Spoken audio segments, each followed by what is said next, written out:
Computer science videos here today to show you guys in this tutorial how to show the get information window for a selected file on a Mac computer.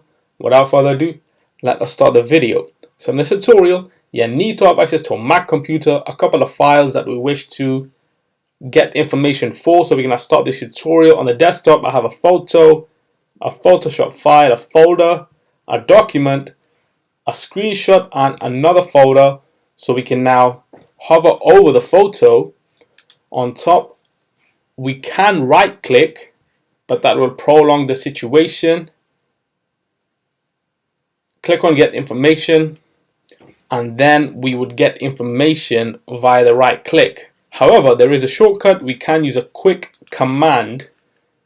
So highlight the photo, Command I, and that allows us to see the get information window for the selected file. We can remove out of that by clicking on X.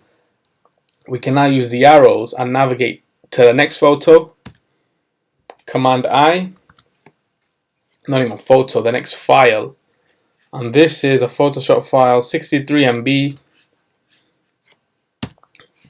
Down, Command I, and that's a folder.